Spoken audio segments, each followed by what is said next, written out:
এই যে গুমতির পাড়ে আসেন, ইফতার করে যান, কোনো সমস্যা নাই, খুবই ভালো কথা। এগুলো কার জন্য ফালায় যান?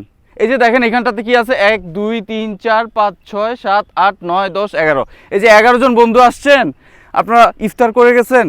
ইফতারের এই প্লেটগুলো তো এখনও রয়ে গেছে। এই যে আপনারা কোত্থেকে বিরিয়ানি খাইছেন ওইটাও কিন্তু আছে একটু সামনে।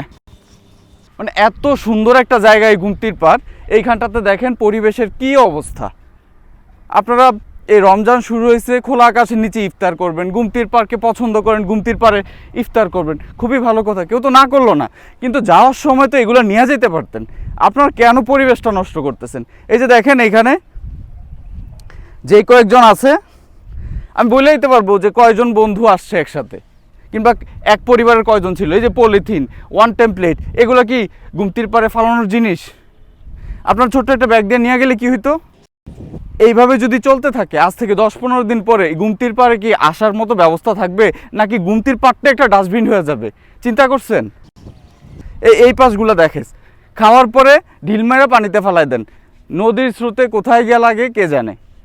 এমনিতেই পানি খুব কম, একটা সময় হয়তো দেখা যাবে এগুলার জন্যই নদী পর্যন্ত বন্ধ হয়ে যেতে পারে, কারণ আমাদের নদীটা একবার চিকন। এই যে দেখেন এইখানটাতে এক জায়গায় রাইখা দেওয়া গেছে। এই পাশে একটু দেখেন, গুমতির বিভিন্ন সাইডে এইভাবে ইফতার আয়োজন চলতেছে। এটা তো দোষের না করার কিছু না। আপনারা দেখেন ওই যে সামনে যত দূর চোখ যায় এইভাবে চলতেছে, মাইলের পর মাইল। এটা কি হইতে পারে? মানে এটা আমরা কোন দেশে বসবাস করতেছি? কারণ এই ব্যাপারে কোনো সেন্সই নাই নাকি? এই যে দেখেন খাওয়া শেষ, ঢিল মেরা ফালাই দিচ্ছে। একটু এদিকটা নিচে আনতো।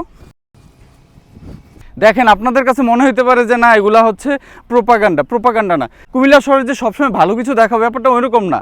যেটা নোংরা সেটা নোংরা তো দেখাইতে হবে। আমার তো মন চাইতেছে আগামী এই রমজান মাসটা অন্তত গুমতি নদীকে সেভ করার জন্য, গুমতি নদীর পরিবেশটা ঠিক রাখার জন্য অন্যান্য ভিডিও বাদ দিয়ে হইলেও গুমতি নিয়ে পড়ে থাকতে হবে। কারণ দু একজন তো লাগে যারা নোংরাগুলো দেখাবে, এরকম দু একজন লাগে। আমি নয় খারাপ হইলাম আর কি। দেখেন কি অবস্থা। ওই পাশে যদি আরও কয়েক মাইল যাই এইভাবে চলতে থাকবে।